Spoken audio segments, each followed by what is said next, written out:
Hi there. Um, this is my second video concerning um, faith, religion, and spirituality. In my first video, if you've actually looked at that, you will notice that I argued that although religions had lots of rules, regulations, and indeed were very much about power and control, that there was also a sense of the spiritual, a sense of the other, that we frequently experience, and that those experiences can be had both within a religious framework and also outside a religious framework as well. So I want to just continue with that theme. My first, perhaps, and most vivid experience was when, as a teenager, I was feeling depressed, down, and I got down on my knees and I cried out, "Jesus help me, Jesus help me." And a sense of joy came within me, springing from the very depths of my being, and I started to speak in a language that I hadn't learned, and I had a sense of presence there. And that sense of presence has been with me on many occasions, particularly when I used to visit my mother in the nursing home. And I used to read from her, from a little book called Little Prayers of a Mouse, and she used to love that. And as we looked at each other and as I held her hands, there was a sense of presence there. There was a sense of another person, another being in the room, somehow holding us both within the pain that we both felt.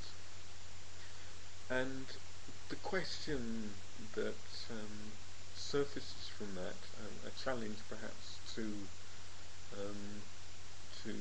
people who might describe themselves perhaps as atheists or as agnostic, is this: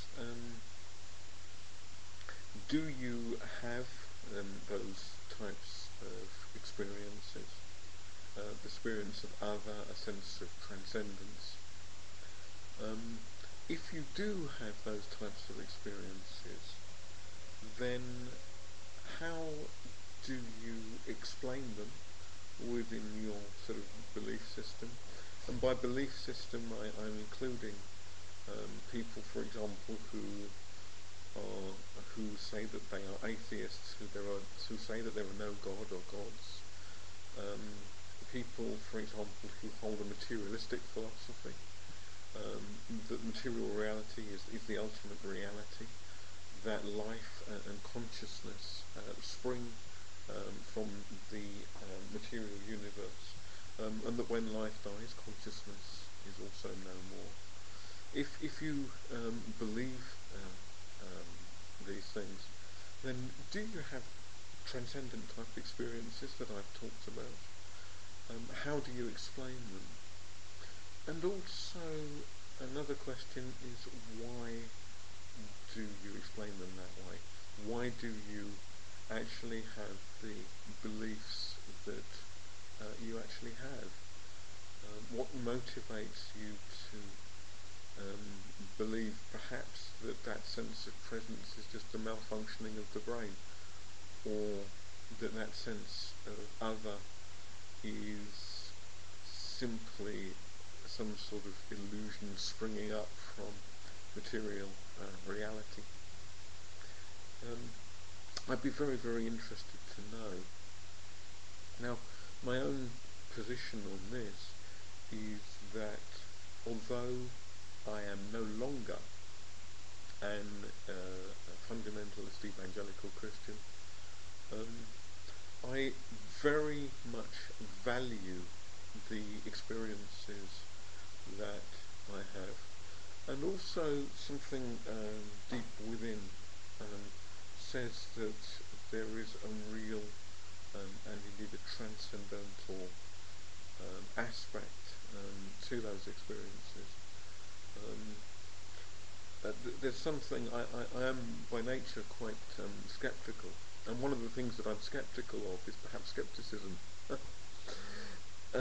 What motivates someone to say, for example, that the experience of other isn't real, isn't genuine, isn't, in a sense, perhaps evidence that the world is far more complicated than we might otherwise have thought. So that very much interests me, and I'd be certainly interested in your responses to this video.